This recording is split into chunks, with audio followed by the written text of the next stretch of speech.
नमस्कार, आप देख रहे हैं इजी शिक्षा। मैं हूं आपके साथ वंशिका चौहान। आज हम आपको एक सुंदर कहानी सुनाएंगे जिसका शीर्षक है भेड़िया और सारस, यानी कि the wolf and the crane story. एक जंगल में दुष्ट और लालची भेड़िया रहता था। एक दिन उसने एक हिरण का शिकार किया, पर होना क्या था, शिकार के बाद वो अपने लालच पर नियंत्रण नहीं रख पाया और जल्दी जल्दी से उसे खाने लगा। पहले उसने हिरण के पैर खाए, फिर हाथ, और जल्दी जल्दी उसने पूरे हिरण को चटम कर लिया। इसी जल्दबाजी में एक हड्डी उसके गले में अटक गई। हड्डी अटकने पर वो बहुत परेशान हो गया। अब उससे ना कुछ खाते बन रहा था और ना ही पीते। उसने बहुत कोशिश की कि किसी तरह हड्डी उसके गले से निकल जाए, लेकिन सारी कोशिश बेकार हो गई।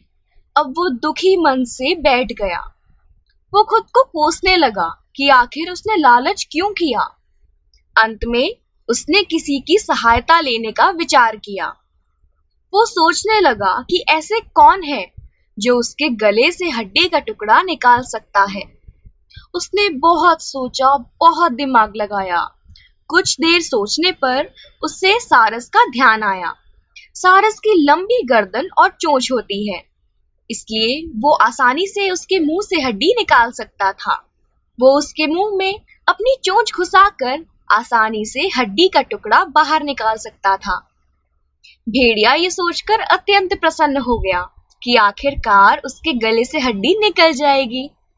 बिना देर किए भेड़िया सारस के पास पहुंचा और बोला, सारस भाई, मेरे गले में एक हड्डी का टुकड़ा अटक गया है।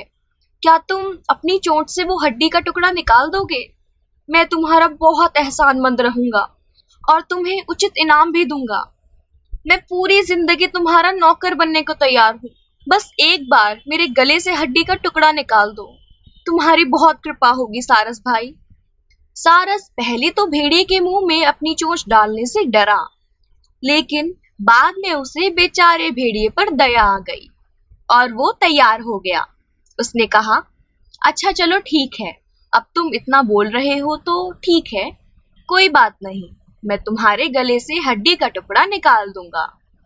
भेड़िया बहुत खुश हो गया और खुशी में कूदने लगा। जल्दी जल्दी कर दो सारस भाई, जल्दी कर दो, जल्दी से मेरे गले से हड्डी का टुकड़ा निकाल दो। सारस ने उसे कूदने से मना किया और कहा कि एक जगह खड़े हो जाओ।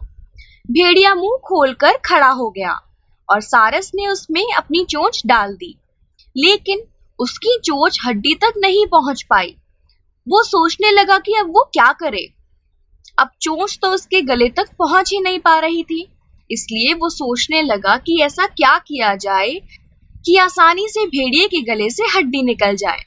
तब उसके दिमाग में एक तरकीब आई। उसने अपनी आधी गर्दन भी भेड़िए के मुंह में घुसाने की सोची। सारस की गर्दन मुंह में जाते ही लालची भेड़िए के मन में फिर से लालच जागने लगा। उसने सोचा कि यदि मैं इसकी लजीज गर्दन को चबा पाता तो मजा ही आ जाता, लेकिन उस समय उसे अपने गले में फंसी हड्डी निकलवानी थी, इसलिए वो मन मारकर रह गया। कुछ देर में सारस ने उसके गले से हड्डी निकाल दी। हड्डी निकलते ही भेड़िया खुश हो गया और वहां से जाने लगा।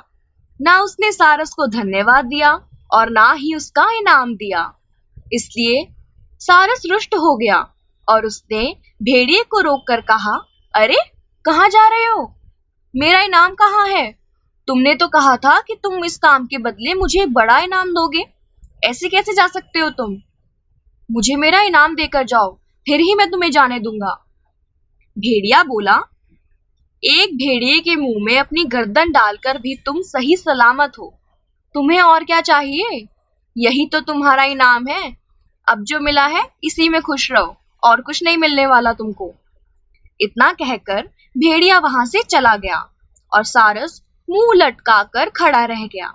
इसलिए बच्चों, हमें इस कहानी से शिक्षा मिलती है कि लालची और दुष्ट व्यक्ति से कभी भी कृतज्ञता या पुरस्कार की अपेक्षा नहीं करनी चाहिए। कोई भी लालच ज्यादा समय तक नहीं टिक पाता।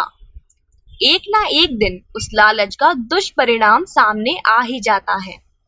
इसके लिए हमें सदैव लालच करने से बचना चाहिए। अगर हम किसी लालच के जाल में फंस भी गए तो समय रहते उससे बाहर आने की कोशिश करनी चाहिए। अगर हम समय रहते लालच की प्रवृत्ति को त्याग देंगे तो शायद हम लालच के दुष्परिणाम से बच सकते हैं। यही इसका एकमात्र उपाय है।